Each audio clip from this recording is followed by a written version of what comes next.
Hello everyone, welcome to my channel. हम preparations कर रहे हैं BSc third semester chemistry subject का, जिसमें पहला यूनिट है chemistry of D and F block elements. So first transition series के जो एलिमेंट हैं उनका कैरेक्टरिस्टिक प्रॉपर्टी आपके सिलेबस में दिया गया है।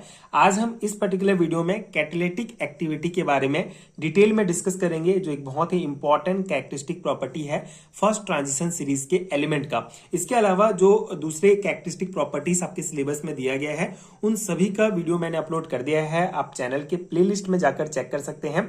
इसके अलावा इसी वीडियो के नीचे डिस्क्रिप्शन बॉक्स में भी आपको प्लेलिस्ट का लिंक मिल जाएगा, उससे आप ये इन सभी टॉपिक्स का बेसिक कॉन्सेप्ट डिटेल में समझ सकते हैं।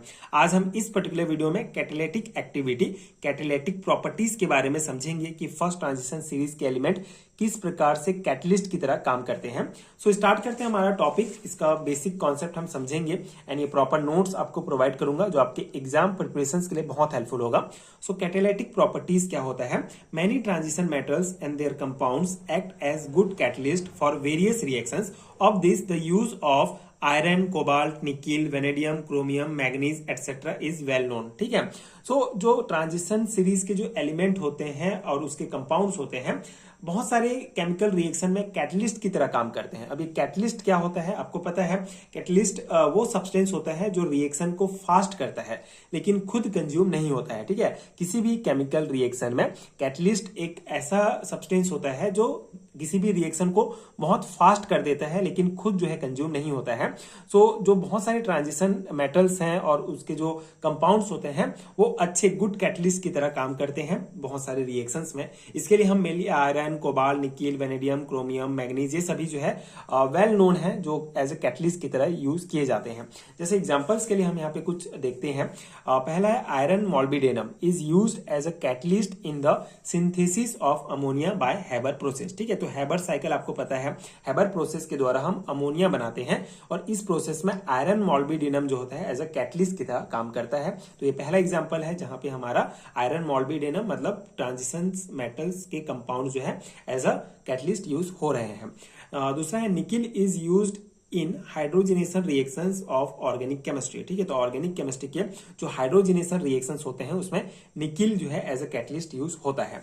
थर्ड एग्जांपल है हमारा V2O5 vanadium pentoxide is used for the oxidation of SO2 to SO3। ठीक है। तो इन द कॉन्टैक्ट प्रोसेस। ठीक है। तो कॉन्टैक्ट प्रोसेस में जहां पे हम SO2 से SO3 बनाते हैं उसमें हमारा vanadium pentoxide as a catalyst की तरह काम करता है and for preparing H2SO4 and converting naphthalene to phthalic acid. ठीक है। H2SO4 की प्रिपरेशन में भी हम V2O5 as a catalyst use करते हैं, साथ ही साथ नेप्थलीन से थैलिक एसिड बनाने के लिए, कन्वर्ट करने के लिए भी यूज होता है। तो ये इंपॉर्टेंट एग्जांपल है।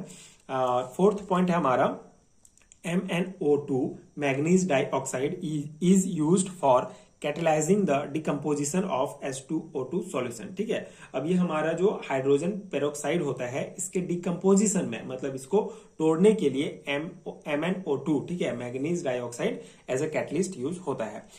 फिफ्थ पॉइंट है हमारा cobalt salt catalyst the decomposition of bleaching powder. ठीक है। तो ब्लीचिंग पाउडर के डिकम्पोजिशन में उसको तोड़ने के लिए कोबाल्ट सॉल्ट जो है एज अ कैटलिस्ट यूज होता है। तो ये कुछ एग्जांपल आप दे सकते हैं कि हमारा जो ट्रांजिशन मेटल्स है और उनके कंपाउंड हैं इन रिएक्शंस में एज अ कैटलिस्ट यूज होते हैं। ठीक है। तो ये हो गया बेसिक हमारा।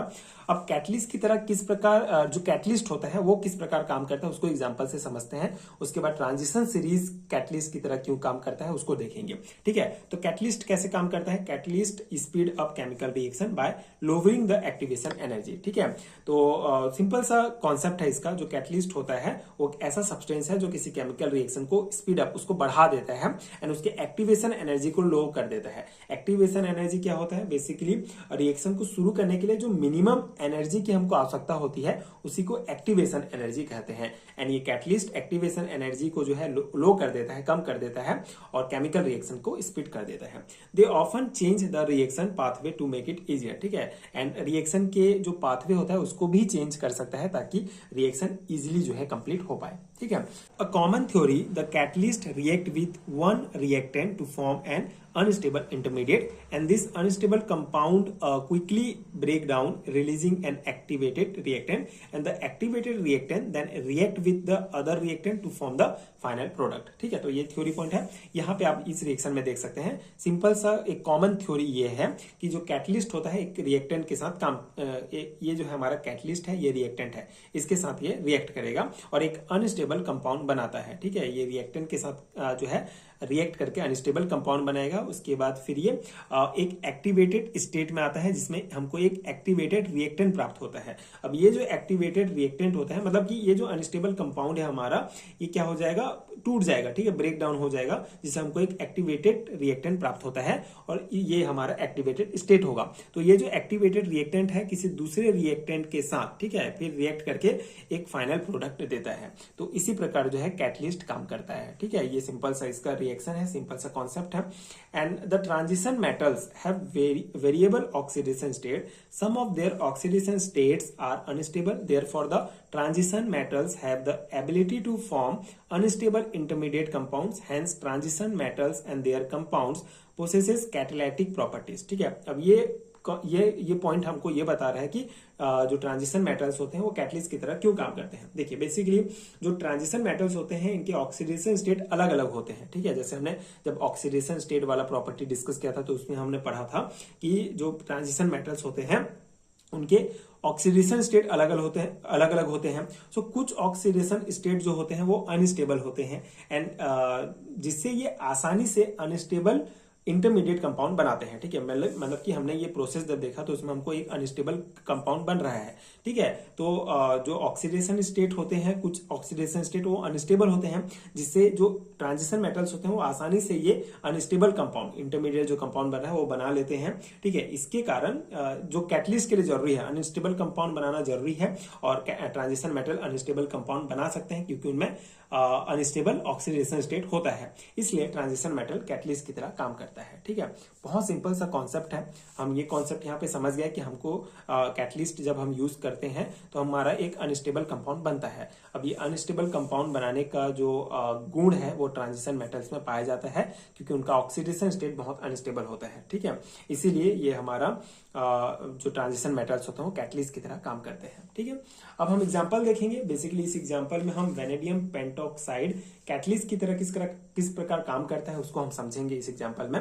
सिंपल सा है, among the transition metals of the first series, vanadium pentoxide catalyzes the oxidation of sulfur dioxide to sulfur trioxide in the preparation of sulfuric acid by contact process। ठीक है, तो ये एक कॉन्टैक्ट प्रोसेस है basically जिसमें हम sulphur dioxide को sulphur trioxide में बदलते हैं। ठीक है, ये रिएक्शन नॉर्मली स्लो होता है लेकिन हम यहाँ पे V2O5 ठीक है एज ए कैटलिस्ट यूज करते हैं हम, जिससे ये रिएक्शन फास्ट हो जाता है। तो ये सिंपल सा रिएक्शन है। देखिए, SO2 से हमको SO3 बनाना है तो उसके लिए हम एज ए कैटलिस्ट हमारा वेनेडियम पेंटॉक्साइड यूज करते हैं। ठीक है, जिससे हमारा एक इंटरमीडिएट कंपाउंड बनता है जो होता है VOSO4 वेनेडाइल सल्फेट। ठीक है, ये बेसिकली मतलब ये जो हमारा V2O5 है, कैटलिस्ट की उपस्थिति में हमको ये इंटरमीडिएट कंपाउंड प्राप्त होता है जो अनस्टेबल होता है।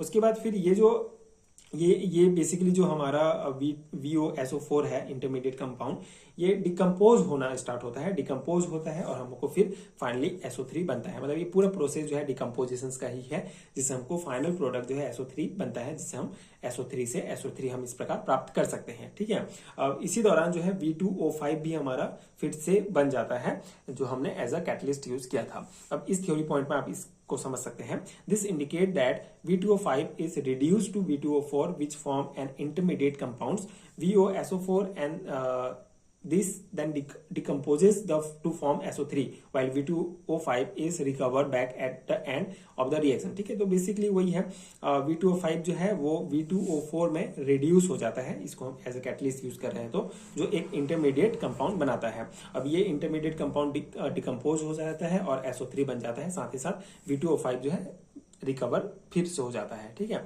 तो ये हमारा सिंपल सा रिएक्शन है कि किस प्रकार से B2O5 जो है एज ए कैटलिस्ट की तरह काम कर रहा है। ठीक है, तो ये हो गया हमारा complete catalytic property. I hope आपको समझ में आ गया होगा। ये नोट्स आपके एग्जाम प्रिपरेशन के लिए हेल्पफुल रहा होगा। बेसिकली अगर हम एग्जाम पैटर्न की बात करें तो लॉन्ग टाइप आंसर पूछे जाएंगे आपके एग्जाम्स में, बीएससी थर्ड सेमेस्टर के सेमेस्टर एग्जाम में, तो उस अकॉर्डिंग मैं आपको सभी नोट्स प्रोवाइड कर रहा हूं। अगर लॉन्ग टाइप में आता है तो आप ये सभी लिखेंगे। अगर शॉर्ट टाइप में पूछ लिया जाता है जैसे 4 नंबर में, तो आप जो है इसको छोटा कर सकते हैं। ठीक है, ऐसा नहीं है कि आपको इतना ही लिखना पड़ेगा। ये बस कैटालिटिक प्रॉपर्टी और एग्जाम्पल ही दे देंगे तो भी इनफ रहेगा।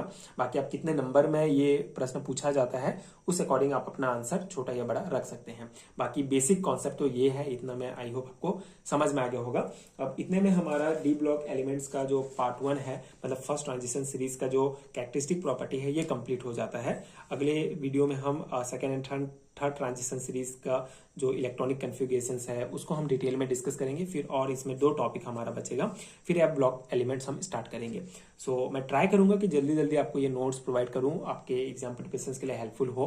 बाकी आई एम श्योर कि आपके सेमेस्टर एग्जाम आते तक मैं सिलेबस कंप्लीट करने का पूरा कोशिश करूंगा एंड कर भी लूंगा। एंड आई होप कि ये सीरीज आपके लिए हेल्पफुल रहा हो। आगे की वीडियोस देखने के लिए आप चैनल के साथ जुड़े रहिए एंड नोट्स के लिए आप डिस्क्रिप्शन बॉक्स चेक कर सकते हैं। आप मुझे व्हाट्सएप में डायरेक्ट कांटेक्ट भी कर सकते हैं रिटर्न नोट्स के लिए। And thank you so much for watching.